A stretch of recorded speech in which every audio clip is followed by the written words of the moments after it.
Olá, senhoras e senhores, nós vamos começar mais uma aula de biologia e na aula de hoje a gente vai ver sobre mamíferos.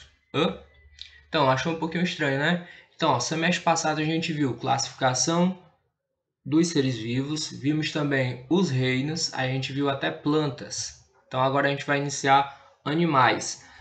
Para que a gente possa ver mais aprofundado a parte do corpo humano agora, então a gente vai partir de mamíferos, certo? Que a gente entendendo mamíferos, você como exemplar de mamífero, tem que entender mamífero para entender o corpo humano, que a gente vai ver lá na unidade 5. Depois a gente volta recapitulando os outros grupos de animais, ok? Então, hoje aí na página 210, a gente vai começar mamífero, já pode pegar aí o seu livro para fazer algumas anotações de alguns pontos que a gente vai discutir aqui, ok?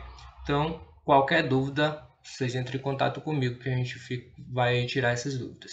Então, para iniciar, vamos aqui, ó, características gerais desse grupo, características gerais dos mamíferos. Nós temos como exemplo de mamíferos o ornitorrinco, o canguru, a capivara, o golfinho, o lobo e você, ser humano, certo?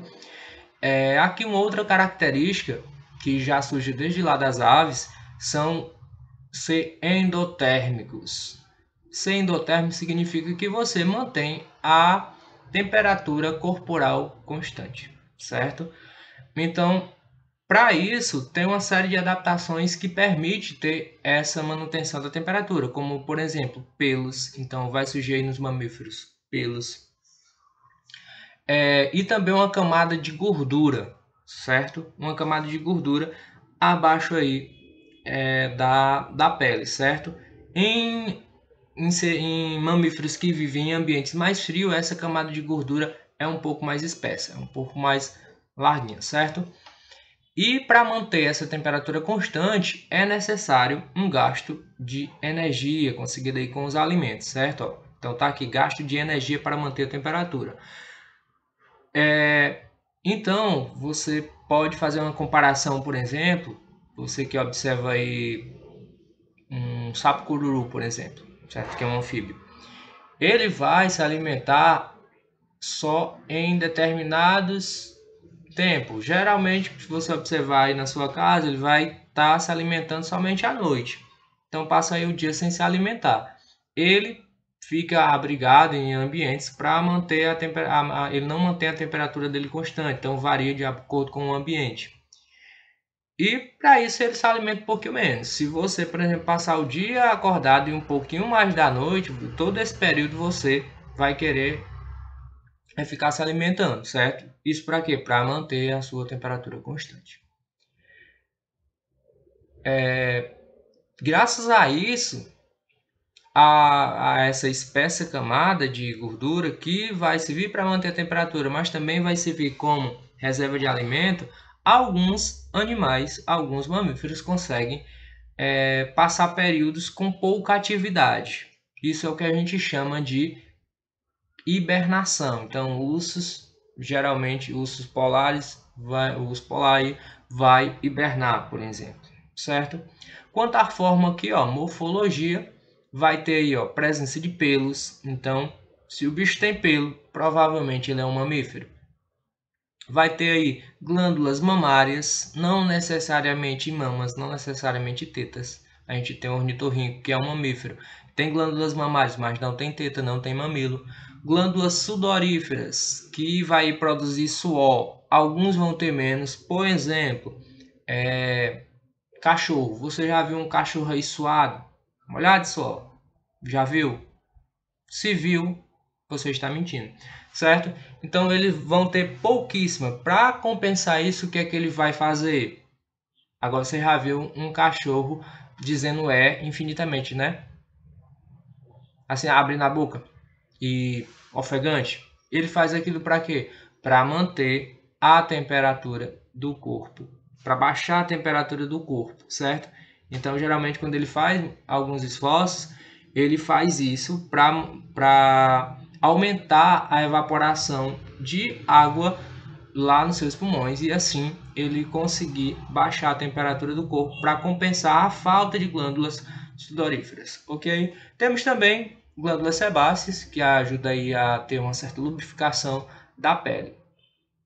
Tem também o diafragma, né, ó, que é uma musculatura aqui, ó, que fica entre aí o pâncreas, fígado e também aqui a caixa torácica, ó, aqui, ó, os pulmões, certo? Então, nos mamíferos em geral vai ser dessa forma. Então, a presença do diafragma diz que o bicho é um mamífero, certo? Também diz isso.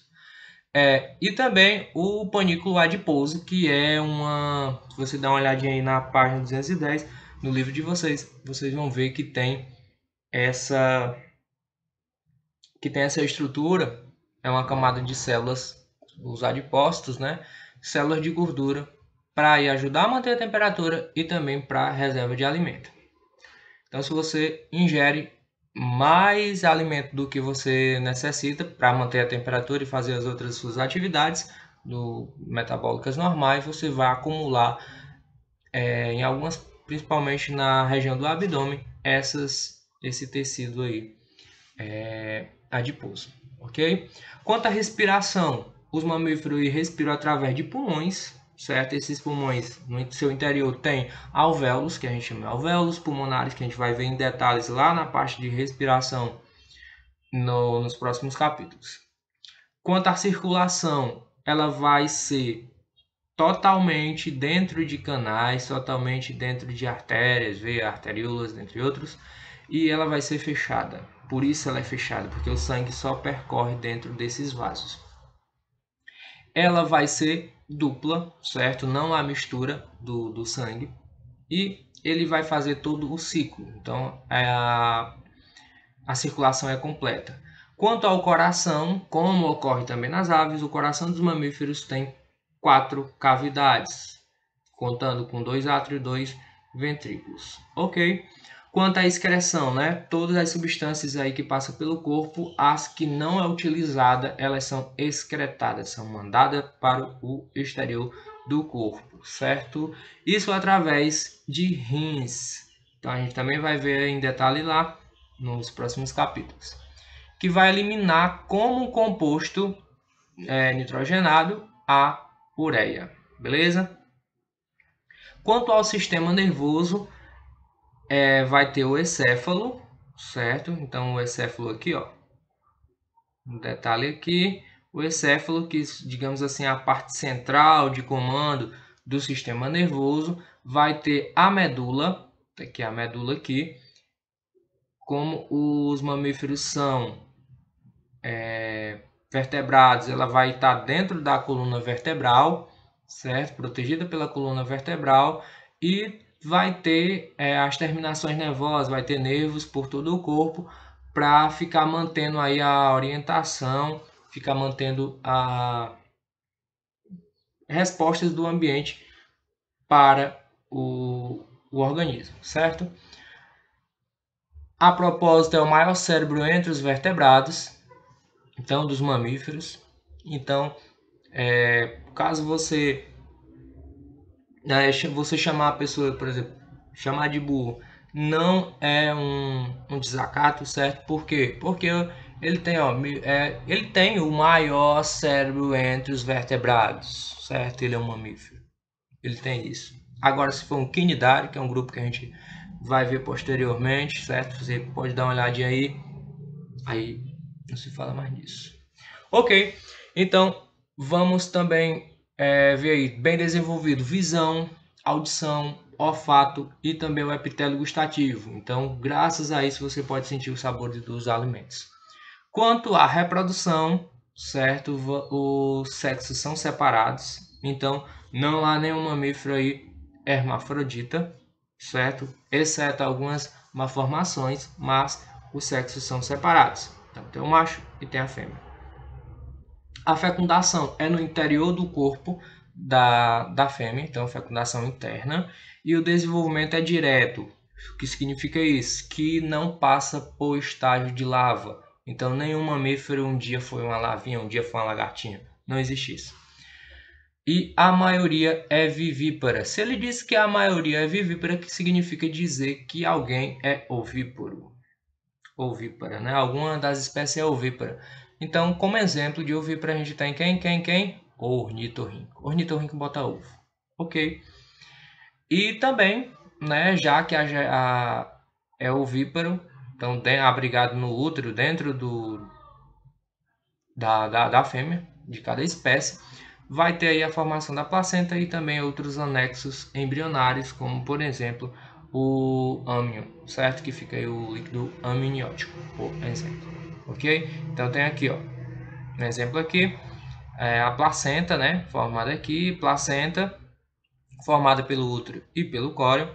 Tem também aí o saco vitelínico, aqui no detalhe, o cordão umbilical, onde ocorre o recebimento de alimento e as excretas também são feitas as trocas através do cordão umbilical. Também aqui o âmnio e o líquido amniótico aí para proteger o embrião de choques mecânicos, ok?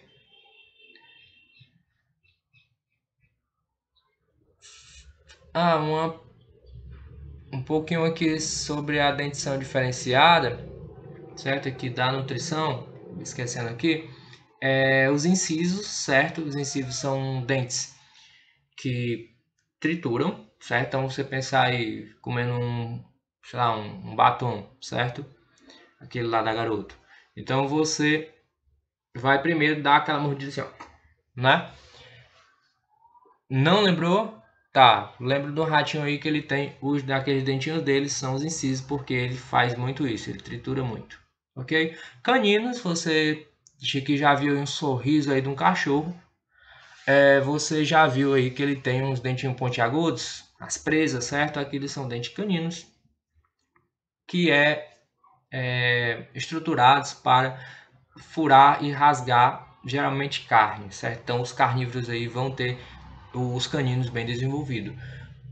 Quanto aos premolares e molares, são dentes que vão triturar, certo? Que vão macerar alimentos. Então, os herbívoros, os animais que se alimentam de, de vegetais, eles irão ter essa parte mais desenvolvida.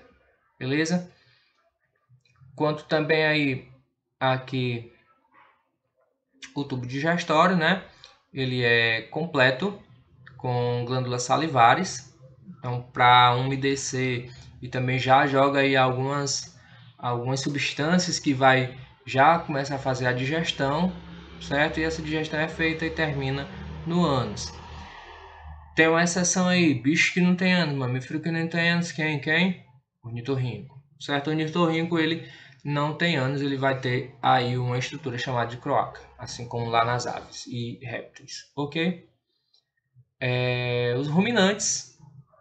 Então, se você já viu aí uma vaca deitada mascando chiclete, não era chiclete, era o alimento que ela retorna, ó. Vem aqui, ó, o alimento vem, passa aqui pela pança, certo? Vai aqui no barrilete, depois volta. E logo após ele retorna, vem aqui para o folhoso coagulador e passa para o intestino para ser então digerido e ser absorvido os nutrientes. Por que ele faz isso? Porque são animais que se alimentam de vegetais que têm parede celular de celulose e para potencializar a digestão, pegar todas as substâncias, então é necessário fazer essas duas digestões, ok? Temos aqui, quanto à classificação dos mamíferos, nós temos os monotremados, certo? Que também são conhecidos por prototérios, certo? Também são chamados. E como exemplo, temos somente essas duas espécies, ornitorrinco e equidna. Ornitorrinco e equidna. Esses dois aqui, ó, eles colocam ovos, certo? São mamíferos, colocam ovos e não possui glândulas mamárias, mas não possui mamilo, certo? E eles secretam na pele e eles absorvem isso, eles ingerem, dando umas lambidinhas aí na pele, conseguindo aí o leite, ok? Tem também, depois deles, os metatérios, ou também chamados de marsupiais, certo? Que tem aí, ó, cangurus, koalas e gambás. Então tá aqui, ó, o exemplo aqui. E eles vão possuir estruturas aqui, ó, uma espécie de bolsa, certo? Que vai abrigar os filhotes durante um certo tempo, um certo período, dependendo da espécie, para que eles vão completar o desenvolvimento antes de ter a sua, digamos assim, a sua vida livre, a sua independência, certo? Então, esse tempo varia de espécie para espécie. E tem os outros que são aí os, digamos assim, os mamíferos verdadeiros, que são direto, certo? Temos aí tamanduás, lobos, micos, baleias, todos os outros aí são do grupo Eutheria, certo? São os eutérios. Então nós temos aqui, né, um exemplo aqui, ó, o lobo-guará, animalzinho aí ameaçado de extinção e vai estampar aí a cédula de R$200 aqui no Brasil. Quanto à evolução, para dizer que a gente não falou como esses bichos surgiram na Terra, como os mamíferos vieram chegar até aqui. Então, ó,